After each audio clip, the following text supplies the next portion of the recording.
Hey guys, welcome back to TROOBS, bringing you the outdoor hoop shoe scoop. Try saying that fast. Before I go any further, I want to say thanks to everyone who watched my first video. I've been getting a lot of support, a lot of encouragement, a lot of people going, "Hey Tim, can you buy me shoes?" Which is cool. I'm always happy to help. I'd love to keep hearing from everyone, so if you have any suggestions, any comments, any feedback, please let me know. Today, I'm going to do my first performance review ever. And to kick things off, I thought I'd take it way back to the shoe that started it all for me. This is the Peak Monster.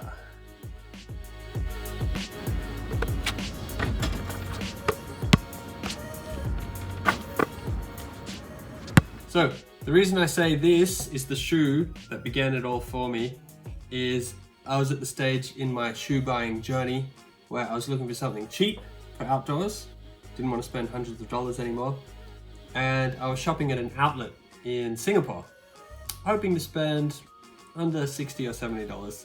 And I saw these on the shelf and I thought, ooh, they look fantastic.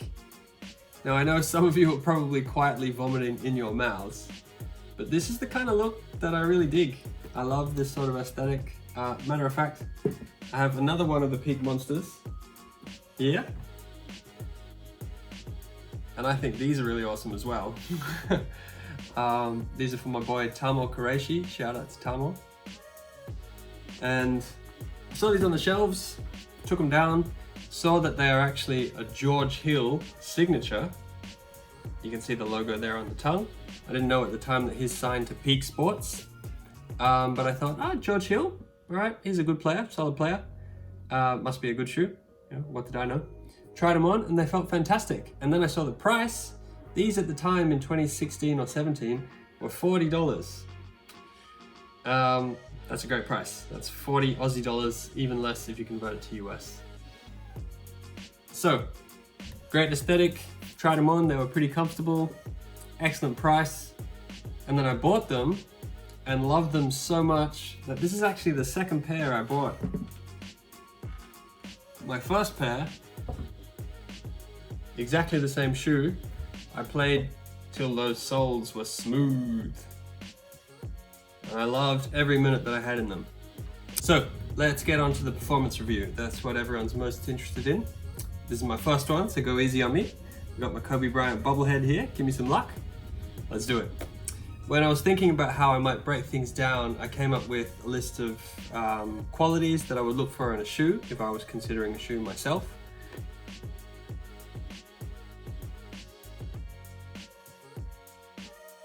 So first off, traction on this shoe.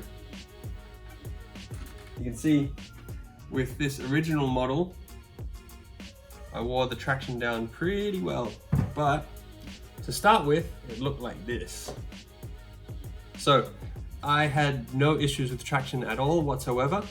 The traction pattern is a little bit unusual, yeah, but it is a pattern that Peak has used several times, at least as far as that circular pattern goes, and it's worked quite well.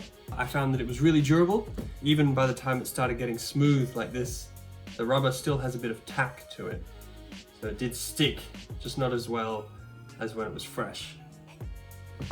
Traction had a really good bite and you were covered toe and heel. I found the heel was really good.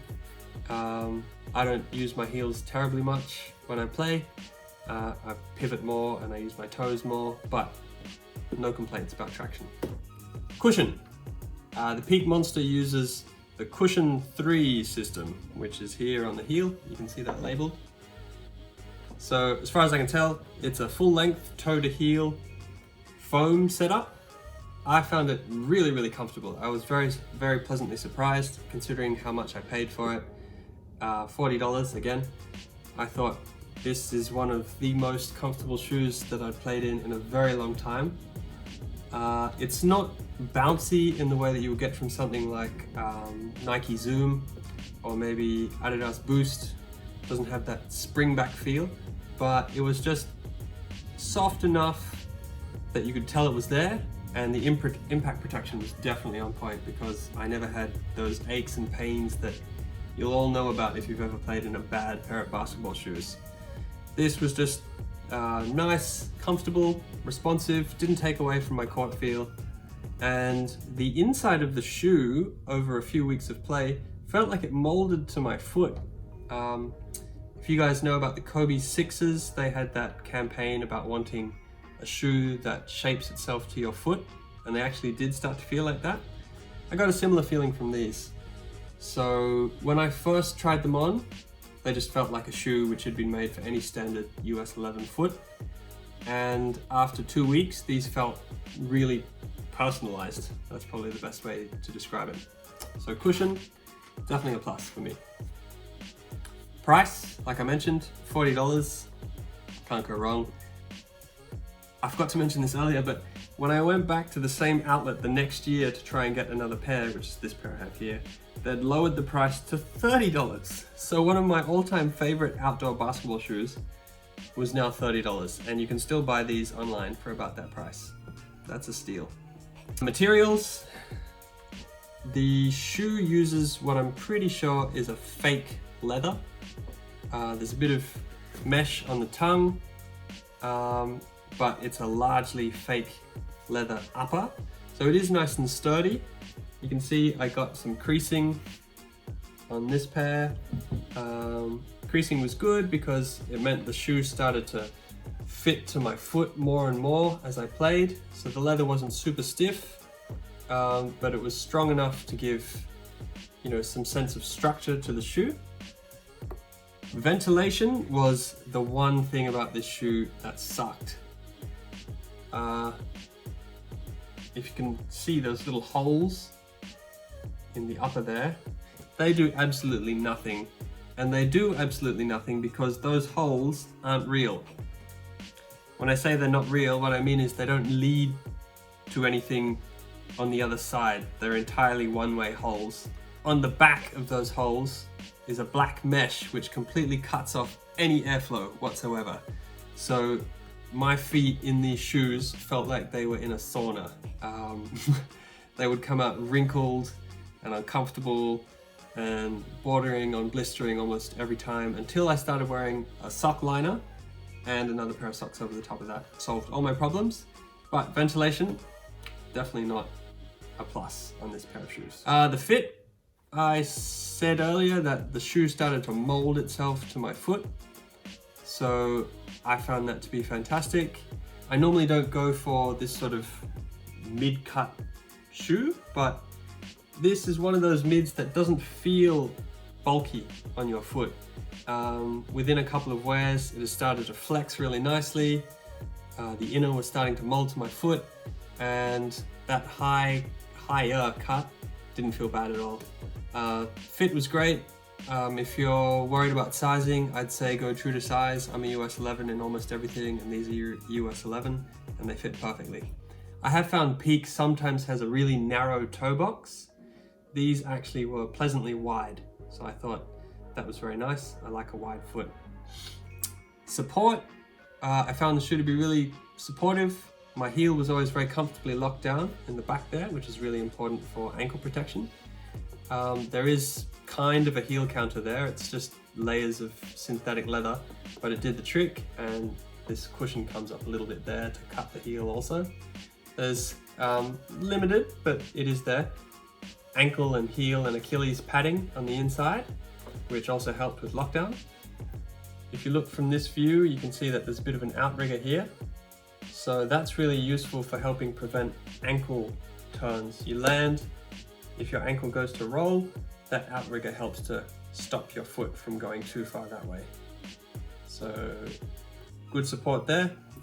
The materials, like I was saying, the synthetic leather does crumple a little bit over time, but not heaps. Definitely more than enough to keep a nice stiff upper. So support was great. I never felt like I was insecure playing in this shoe, never felt unstable. There is some kind of torsional plate there in the sole as well for mid-foot support, so it's nice and sturdy, doesn't twist too much, you can't bend it too much either.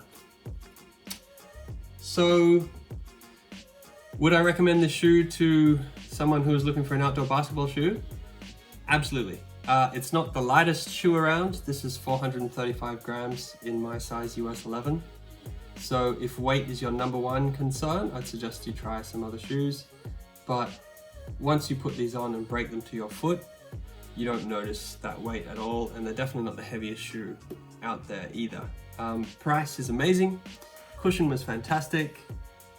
Traction, not the most durable traction that I've used outdoors, but definitely one of the better ones.